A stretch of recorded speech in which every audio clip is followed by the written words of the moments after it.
നമ്മൾ രാവിലെ തന്നെ കാസ്റ്റിങ്ങിന് എത്തിയിരിക്കുകയാണ്.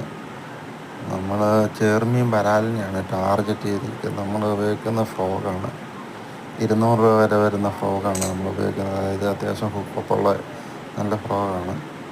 പക്ഷെ രാവിലെ മീനിൻ്റെ ആക്ടിവിറ്റി വളരെ കുറവായിട്ടാണ് നമുക്ക് കാണുന്നത്. മറിച്ചിലൊന്നുമില്ല. അത് നമ്മൾ ട്രൈ ചെയ്തുകൊണ്ടിരിക്കുകയാണ് ഗെയ്സ്. നമുക്കൊരു മീൻ അടിക്കുമെന്നായിരുന്നു നമ്മൾ പ്രതീക്ഷിക്കുന്നത്. നമ്മൾ അതിനു വേണ്ടിയുള്ള പ്രയത്നത്തിലാണ്. മറിയുന്നുണ്ട്, അങ്ങോട്ടാണ് എറിഞ്ഞുകൊണ്ടിരിക്കുന്നത്. പക്ഷേ കുറേ നേരം എറിഞ്ഞിട്ട് നമുക്ക് സ്ട്രൈക്കൊന്നും അങ്ങനെ കിട്ടിയില്ല ഗെയ്സ്.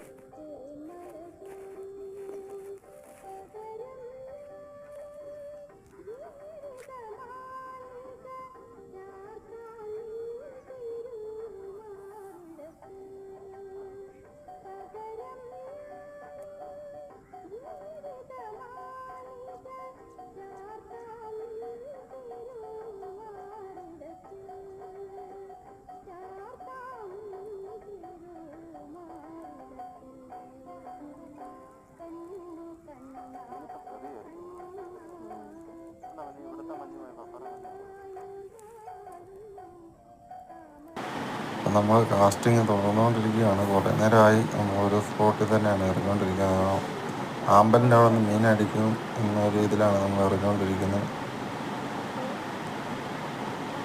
ചെറുമീൻ വരാതെ നമ്മളൊരു സ്ഥലത്ത് തന്നെ ഒരു സ്പോട്ടിൽ കുറേ പ്രാവശ്യം എറിയുകയാണെങ്കിൽ അത് അടിക്കുന്നതായിരിക്കും. നമ്മളത് ഉദ്ദേശിച്ചാണ് എറിഞ്ഞുകൊണ്ടിരിക്കുന്നത്. ആ സ്പോട്ടിൽ തന്നെ കാസ്റ്റ് ചെയ്തുകൊണ്ടിരിക്കുന്നത്. നമുക്ക് ഇതിനിടയ്ക്ക് എറിയുമ്പോൾ നമ്മുടെ ഫ്രോഗ്, അതായത് റോഡിൻ്റെ ഗൈഡ് ലൈനിൽ തട്ടിപ്പൊട്ടി ഫ്രോഗ് തെറിച്ച് പോകുന്ന കാണാൻ സാധിക്കും. നമ്മുടെ ഒരു ഫ്രോഗ് അങ്ങനെ മിസ്സായി. പിന്നെ നേരം വെളുത്തു. പിന്നെ അതിൻ്റെ അനക്കമൊന്നും ഇല്ലാത്തതുകൊണ്ട് നമ്മൾ കാസ്റ്റിംഗ് നിർത്തി നമ്മൾ തിരിച്ചു പോകുന്നു. ഇന്ന് നമുക്ക് മീനൊന്നും സ്ട്രൈക്കൊന്നും കിട്ടിയില്ല. നമുക്ക് കാണാൻ സാധിക്കും അടുത്ത ഏറിന് നമ്മുടെ ഫ്രോഗ് തെറിച്ചങ്ങ് പോകുന്നു.